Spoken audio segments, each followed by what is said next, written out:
Today we are going to study about machine independent assembler features. So this features does not depend on the machine and it can be implemented for any assembler.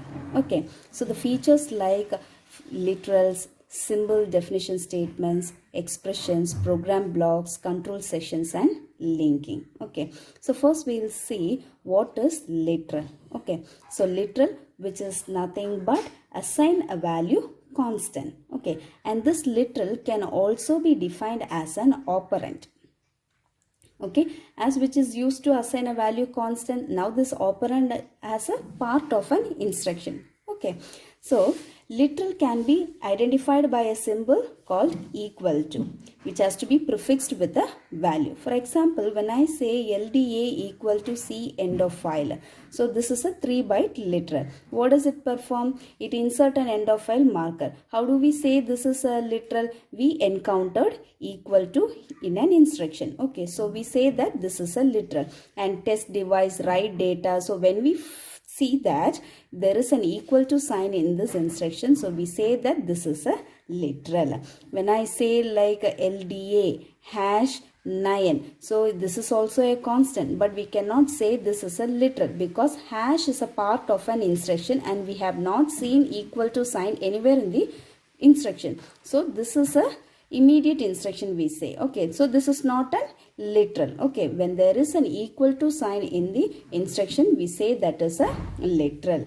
Okay, now all the literal operands used in this program are gathered together into one or more literal pool. Now this literal pool will be placed at the end of the program. Okay, so we'll have many programs here. After the end, you could find the literals available here. Okay, now the literal pool shows assigned address and generated data value. Okay, now if you want this literal to be in between the program, you can also have it by using a assembler directive called LTORG. Okay, now I'll show that. See, LTORG, an assembly directive. If you want the literal pool in between the program, you can use this directive.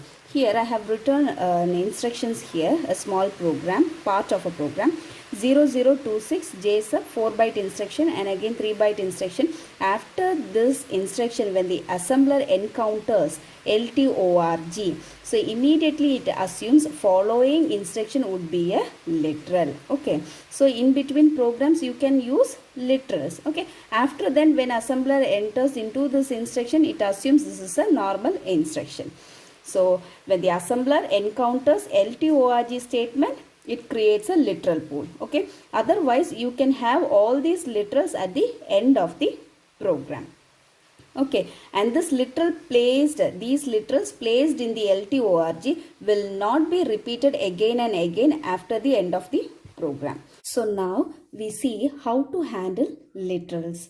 Okay, so we have come across many tables like symbol table, symtab, opcode table, optab. Here the data structure used by the assembler is littab, which means literal table. It has literal name, operand value, length, address assigned to the operand. Okay, so this littab is organized as a hash table.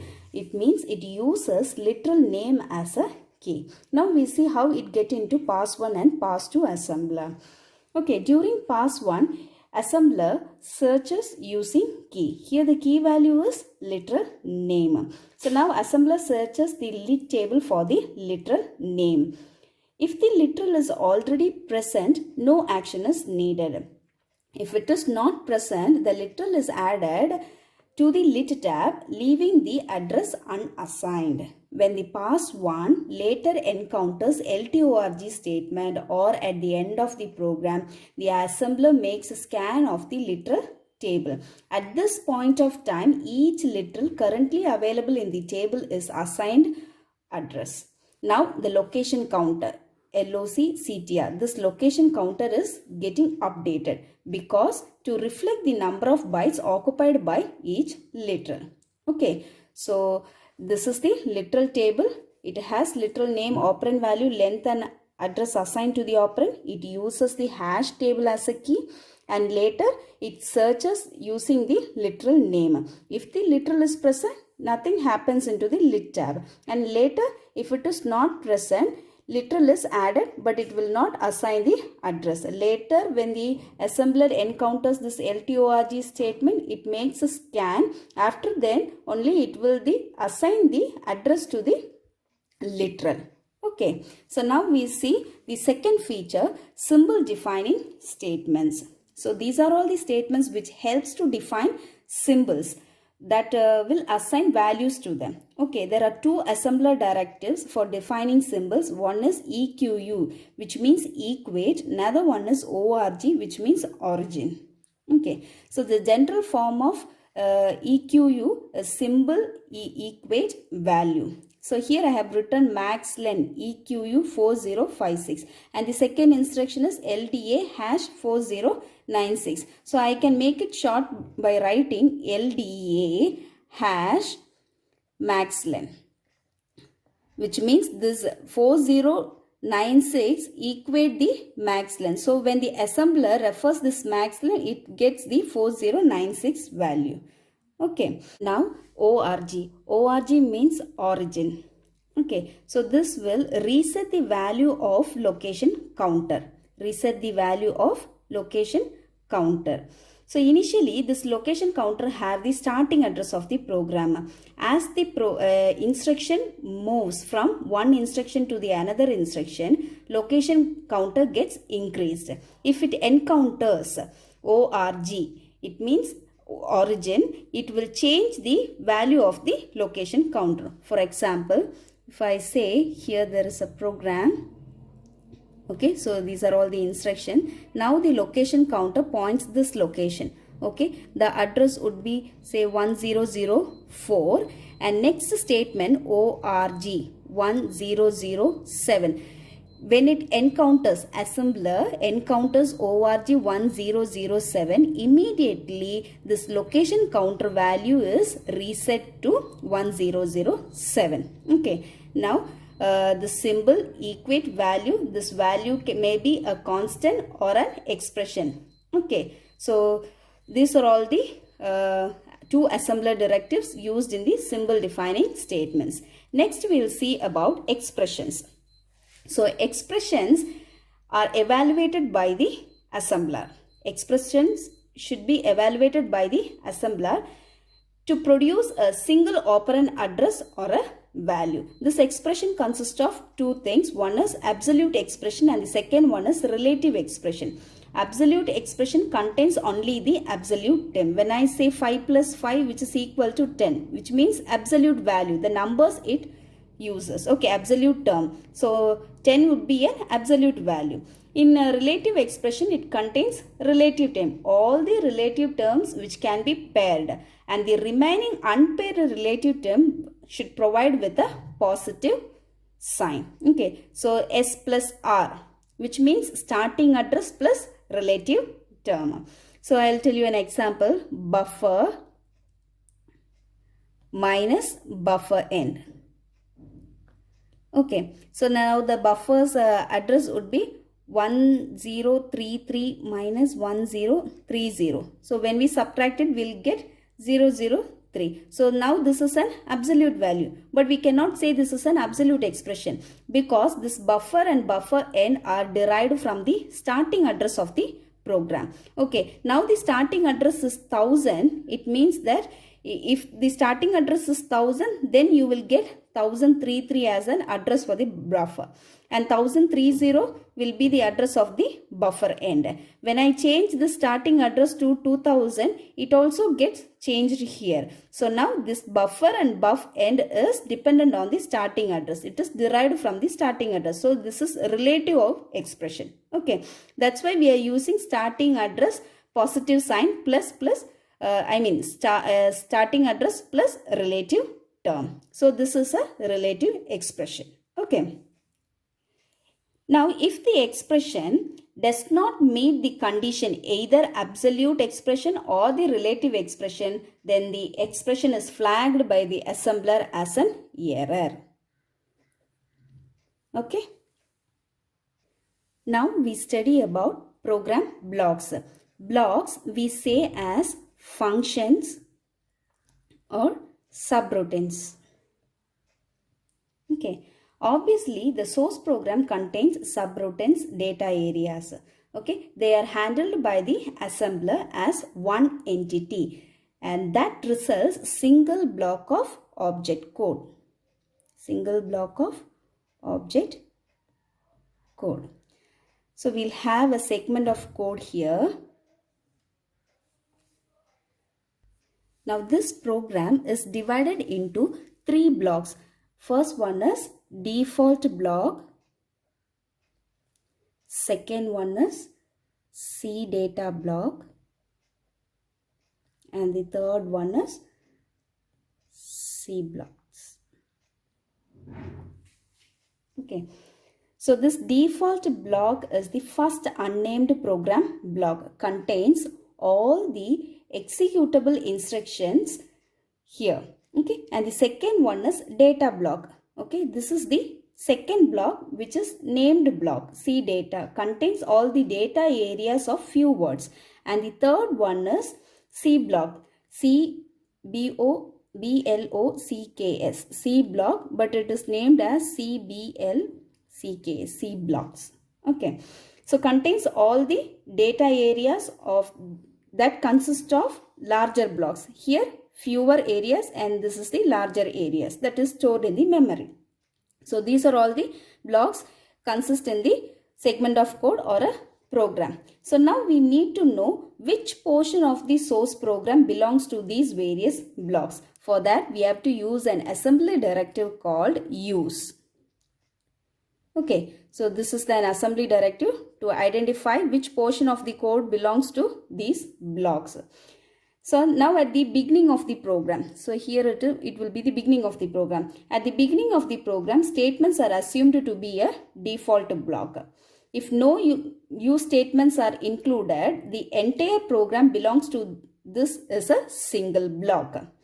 If there is any use statement, for example, if I am having use C data, okay, with the block name, okay, so this means use C data specifies the succeeding programs are this belongs to this block. When I say use C blocks, and after the instructions use C blocks are belongs to this block, so it acts as a one entity. Okay, so if there is no use statement, the particular instruction or this program belongs to the default block. Okay. So now we study the next feature, control sections and program linking. Here the program linking, which means which link the programs, and here the control section, it execute each individual block into a single program blocks, okay, and maintain its identity after each assembly. Each control sections can be loaded, relocated independently. Okay, so here there are two control sections are used. Two control sections used here. The first one is external definition def, and the second one is external reference. Okay, so this is external definition. The second one is external reference. Okay, so here assume that we have control session 1, control session 2, control session 3. So some programs and instructions here. Okay, and here this external definition states this section names symbols. This names symbols. Okay, so that it is called as external symbols. So it is called as external symbols. The symbols used in one control session may be used in another control session. That is called external definition. But here in external reference, symbols used in one control session can be defined anywhere else. Okay, that is the difference between external definition and external reference. So external definition, which means symbols that are defined in one control session may be used in another control sessions. And external reference means symbols used in control session can be defined anywhere in the instructions or the control sessions. Okay. And now each control session contains both external definition and external references. So that is all about control sessions and program linking. And we have come across many types of records. Header record and a text record, and the third one is end record. Here we are going to study two more records like defined record and refer record. In addition to this, we have also studied modification record in the program relocation concept. Okay. So here two new records are used in this control session. One is defined record and the refer record. Okay. Now we see the template of the defined record. In column 1, you have to specify D for the defined record. Column 2 to 7, name of the external symbols defined in the control session. And column 8 to 13, relative address of the symbol within the control session. And column 14 to 73, repeat information in column 2 to 13 for other external symbols. I'll just write it here. In column 1, we have to define D. Okay, so it means that it is we are going to define a record, a separator over here. Name of the external symbols. External symbols like we have buffer as an external symbol, buffer end is an external symbol, length we can use as an external symbol. Okay, so these three are external symbols and many more it is there, but here I am using those three external symbols. Okay, so name of the external symbol, you have to, if I am writing buffer, so this is one external symbol. And in the column, third column, I mean the 8 to 13, I have to specify the relative address of this buffer. Okay, so I am going to specify here 00033. And next one is column 4 to 14 to 73. Again repeat the information 2 to 13. So I am going to repeat the same information 2 to 13. So I will write here buff end and 0001033. Again relative address. Okay, and again we'll have a length and we'll write length relative address of that. Okay, so all these things are specified in the defined record. Okay, now in the reference record, the refer record, we will specify R here. Okay, column 1 we have to specify R and the separator we have to use. Column 2 to 7, name of the external symbol referred in this control session. So what are all the external symbols you have used here? So we'll see redirect. Okay, and next one is what? Control 8, column 8 to 73, names of the other reference symbols. So I have referred another one is right trick.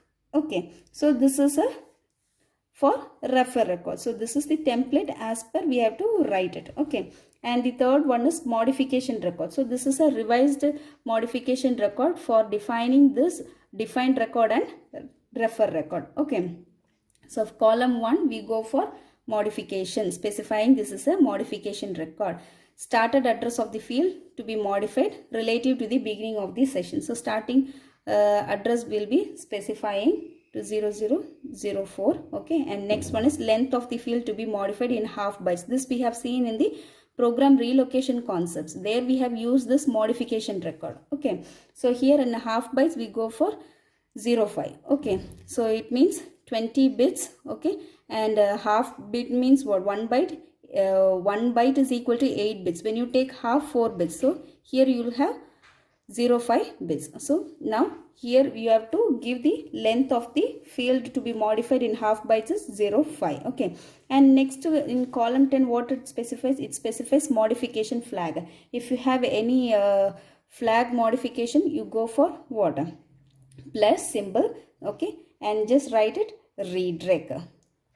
Okay, so this is all about the modification record. Okay, and column 11 to 16, if there is any external symbols to be subtracted in this field, you can specify it here. Okay, so this is all about defined record, refer record, and modification record. So far we have seen is machine independent assembler features, literals, symbol definition statements, expressions, program blocks, control sessions, and linking. So we have to assign equal to symbol for a literal.